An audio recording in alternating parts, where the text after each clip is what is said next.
नमस्कार दोस्तों, स्वागत है आपका मेरे चैनल नॉट ओनली एस्ट्रो पर।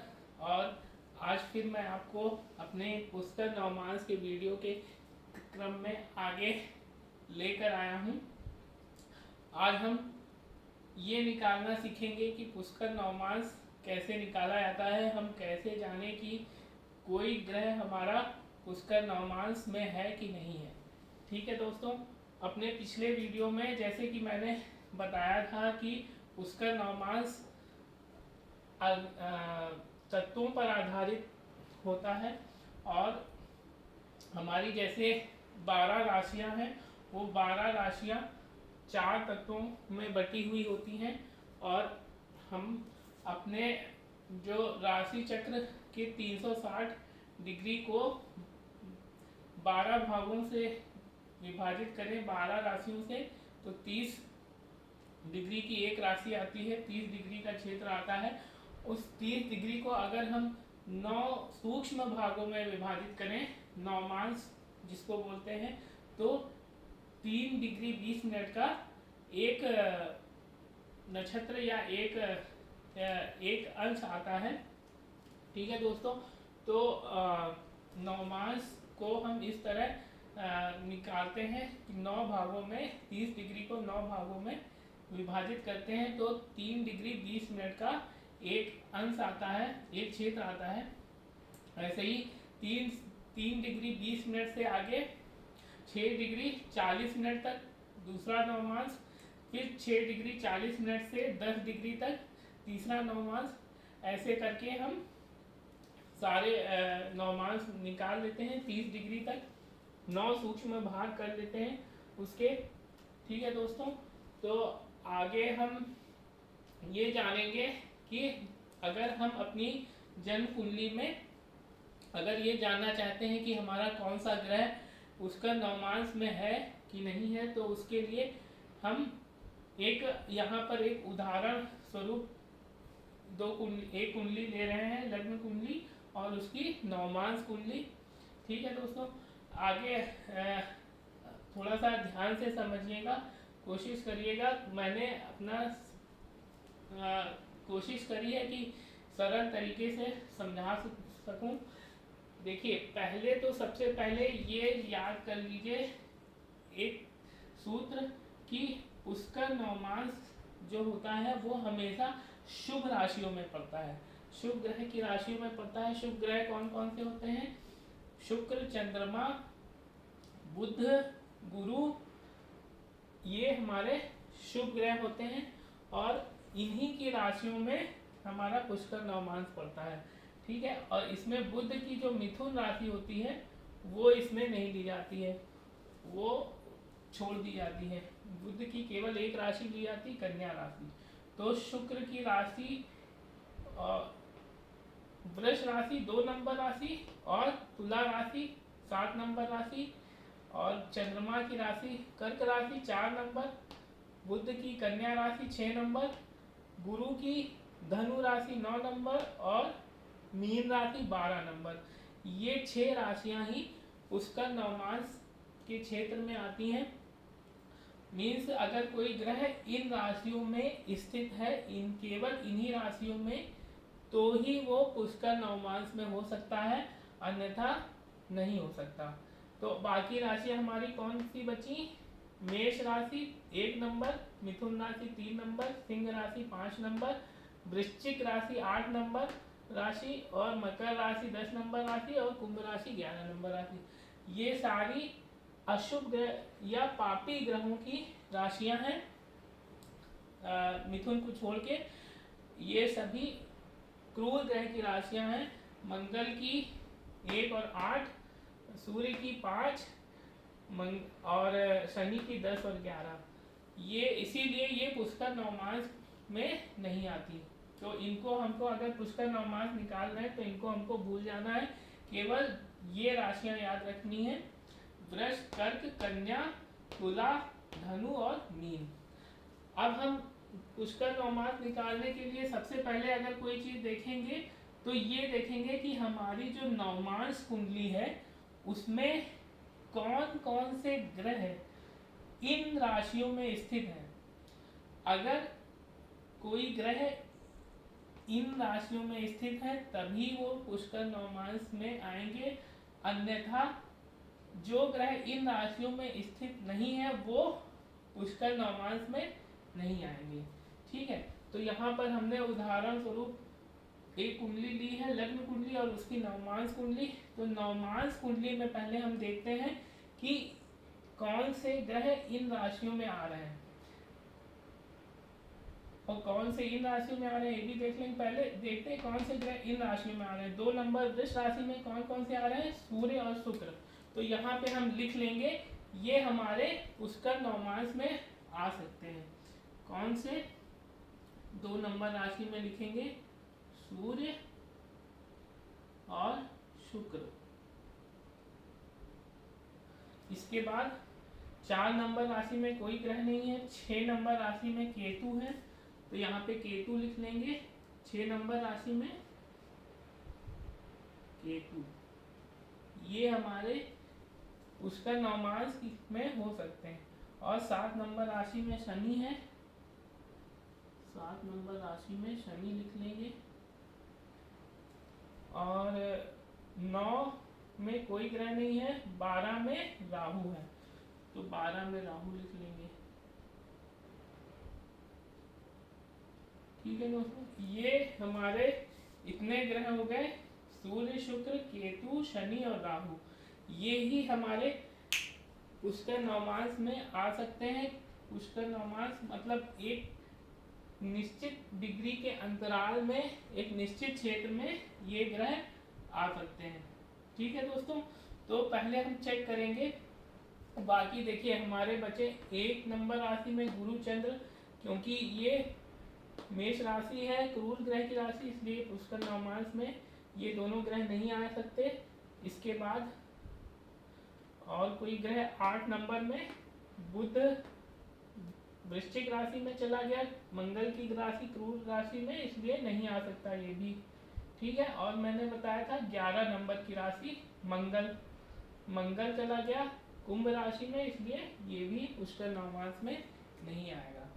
ठीक है दोस्तों, तो हमको यहाँ पर ग्रह मिले हैं सूर्य, शुक्र, केतु, शनि और राहु, ये 5 ग्रह मिले हैं। अब हम क्या करेंगे, ये पक्का हो गया कि यही ग्रह पुष्कर नवमांस में आ सकते हैं। अब हम इनकी डिग्रीज चेक करेंगे, इनके अंश देखेंगे। जो हमारी लग्न कुंडली है उसके जो अंश होते हैं, उसमें जो ग्रहों के अंश दिए होते हैं उसमें चेक करेंगे कि इन ग्रहों की क्या डिग्रीज हैं, क्या अंश हैं। और ये अगर आपको जानना है दोस्तों, तो एक बहुत प्रचलित ऐप मोबाइल पे आता है, एस्ट्रोसेज। उसमें लग्न कुंडली के नीचे उसके अंश दिए होते हैं। तो एस्ट्रोसेज ऐप को डाउनलोड करके प्ले स्टोर पे मिल जाता है, उसको आप डाउनलोड करके अपनी चार्ट बना सकते हैं, अपना जन्म स्थान, जन्म समय और जन्म तारीख डाल के देख सकते हैं। ठीक है दोस्तों, अब हम चेक करेंगे कि हमारे सूर्य ग्रह की डिग्री कितनी है। सूर्य ग्रह की डिग्री है यहाँ पर 16 डिग्री 17 मिनट। सूर्य से शुरू करते हैं क्योंकि ये पुष्कर नवमांस में हो सकता है। और 16 डिग्री ये किस राशि में है, वृष राशि में, 2 नंबर राशि में। तो वृष राशि कौन से तत्व में है, पृथ्वी तत्व में 2 नंबर राशि, ये देखिए। अब इसमें देखते हैं सूर्य की डिग्री 16 डिग्री 17 मिनट इसमें आ रहा है, 6 डिग्री 40 मिनट से 10 डिग्री के बीच में नहीं आ रहा है। या दूसरा रीजन देखते हैं, दूसरा क्षेत्र 13 डिग्री 20 मिनट से 16 डिग्री 40 मिनट तक। अब यहाँ पे सूर्य की कितनी है, 16 डिग्री 17 मिनट है और ये 16 डिग्री 40 मिनट तक है, मतलब ये इस क्षेत्र में आ गया, मतलब सूर्य हमारा उसका नवमांस में हो गया। ठीक है दोस्तों, अब इसी तरह हम शुक्र को चेक करें। शुक्र भी वृष राशि में है, तो वृष राशि का तत्व फिर से देखेंगे। इसमें वृष राशि की ये 2 क्षेत्र हैं, इसमें शुक्र की डिग्री देख लीजिए पहले, 24 डिग्री 2 मिनट ये है। अब देखिए इसमें 24 डिग्री आ रहा है, नहीं आ रहा है। ठीक है दोस्तों, यहाँ पर एक थोड़ा सा गलती मुझसे ये हो गई है कि हमको यहाँ पर लग्न कुंडली के हिसाब से देखना है। यहाँ यहाँ अब हमको, क्योंकि हम अंश लग्न कुंडली का देख रहे हैं, तो हम यहाँ पे देखिए सूर्य कन्या राशि में था, तो कन्या राशि का किस तत्व, पृथ्वी तत्व, रीजन हम यही देखेंगे क्षेत्र, क्योंकि कन्या राशि ये है। तो ये 16 डिग्री 17 मिनट सूर्य का अंश इसमें आ रहा है, 16 डिग्री 40 मिनट तक था, 13 डिग्री 20 मिनट से 16 डिग्री 40 मिनट तक इसके बीच में आ रहा है 16 डिग्री 17 मिनट। तो ये कन्या राशि भी इसी में थी, इसी तत्व में, पृथ्वी तत्व में। तो हमारा सूर्य हो गया, क्योंकि ये पुष्कर नवमास की राशि में था, तो ये हमारा पुष्कर नवमास में आ गया, क्योंकि इसका अंश जो है 16 डिग्री 17 मिनट इसके बीच में पड़ रहा है, इस डिग्री इंटरवल के बीच में। ठीक है, अब इसी तरह हम शुक्र का दोस्तों देखेंगे। शुक्र का कितना है, 24 डिग्री 22 मिनट। लेकिन शुक्र किस राशि में है, लग्न कुंडली में देखेंगे। अब शुक्र है तुला राशि में, तो तुला राशि का तत्व कौन सा है, ये 7 नंबर, ये 7 नंबर तुला राशि है, ये वायु तत्व। अब वायु तत्व में ये डिग्री अंतराल देखेंगे। ठीक है, अब इसमें वायु कितना था, शुक्र का 24 डिग्री 2 मिनट देखिए आ रहा है, 16 डिग्री 40 मिनट से 20 डिग्री के बीच में नहीं आ रहा है, या 23 डिग्री 20 मिनट से 26 डिग्री 40 मिनट के बीच में इसमें आ रहा है। इसमें 24 डिग्री 2 मिनट आ जाएगा ना इसके बीच में, तो ये हमारा तुला राशि का शुक्र ये किस में आ गया, ये भी पुष्कर नवमास में आ गया। ठीक है, अब देखिए हमारा शुक्र भी पुष्कर नवमास में आ गया, सूर्य भी पुष्कर नवमास में आ गया। अब 3 ग्रह हमको और देखने हैं। केतु लग्न कुंडली में देखना है। अब केतु किसमें है, 6 नंबर राशि। 6 नंबर राशि कहाँ है, ये पृथ्वी तत्व। अब इसकी डिग्री देख लीजिए केतु की, ये 27 डिग्री 33 मिनट, तो इसमें 27 डिग्री 33 मिनट आ रही है, 6 डिग्री 40 मिनट से 10 डिग्री, या 13 डिग्री 20 मिनट से 16 डिग्री 40 मिनट नहीं आ रही, तो ये हमारा उसका नवमास में नहीं हुआ। केतु के बाद क्या चेक करना है, शनि। शनि कितनी डिग्री है, शनि किस राशि में है पहले देखिए। यहाँ वृश्चिक राशि में है, वृश्चिक राशि किस तत्व में आ रही है, 8 नंबर राशि में है। 8 नंबर राशि किस तत्व में है, जल तत्व। जल तत्व का क्षेत्र ये है, और शनि की डिग्रीज क्या है यहाँ पे, ये 11 डिग्री 55 मिनट, तो 11 डिग्री 55 मिनट इसमें आ रही, देखिए 0 डिग्री से 3 डिग्री 20 मिनट, या 6 डिग्री 40 मिनट से 10 डिग्री पूरा। इसका मतलब 2 डिग्री कम पड़ गई यहाँ पे, अगर 12 डिग्री होती तो आ जाता उसके बीच में। तो इसका मतलब शनि हमारा नहीं है, शनि भी नहीं है, केतु भी नहीं है, ये दोनों पुष्कर नवमास में नहीं है। अब राहु बचा, राहु देख लेते हैं, लग्न कुंडली देखेंगे। लग्न कुंडली में कितने नंबर में है, 12 नंबर। 12 नंबर मतलब मीन राशि। मीन राशि किसमें है, जल तत्व में। अब जल तत्व का डिग्री का क्षेत्र अंतराल ये है, 0 डिग्री से 3 डिग्री 20 मिनट, 6 डिग्री 40 मिनट से 10 डिग्री। और राहु फिर से जितनी डिग्री केतु की उतनी डिग्री का राहु की, 27 डिग्री 33 मिनट, इसके बीच में नहीं पड़ रहा है, तो ये भी हमारा पुष्कर नवमास में नहीं है। ठीक है दोस्तों, तो ये हमने जाना कि हमारे 2 ग्रह पुष्कर नवमास में हो गए, सूर्य और शुक्र। अब सूर्य और शुक्र हमारे लग्न कुंडली में किस भाव में है ये हम देखेंगे, और किन किन भावों के स्वामी हैं। सूर्य है सप्तम भाव का स्वामी, क्योंकि सिंह राशि होती है सूर्य की। ठीक है, तो ये और कहाँ बैठा है, अष्टम भाव में बैठा है। तो अष्टम भाव में जाकर जो थोड़ा बहुत ये खराब हो गया है, लेकिन पुष्कर नवमास में चला गया है, तो ये और यहाँ पे मारक ग्रह बन गया है, क्योंकि सप्तम भाव का स्वामी है।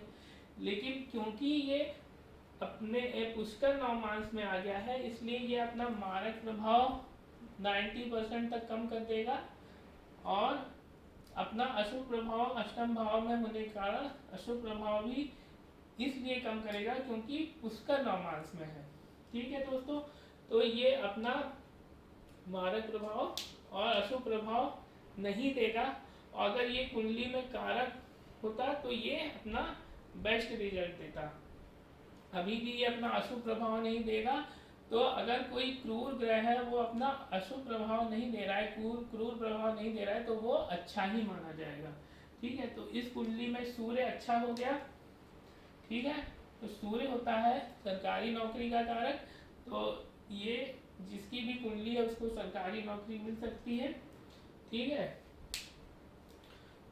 और इसके बाद मतलब 90% चांस है मिलने के, 90, बाकी मेहनत के ऊपर निर्भर है। ठीक है, 90% भी बहुत होता है। ठीक है दोस्तों, आगे हम शुक्र का देखेंगे। शुक्र यहाँ पर चौथे भाव का स्वामी है, वृष राशि का स्वामी और तुला राशि का स्वामी, और तुला राशि में ही बैठा ही है नवम भाव में। तो ये राजयोग कारक प्लेनेट होता है, कुंभ लगन की कुंडली है।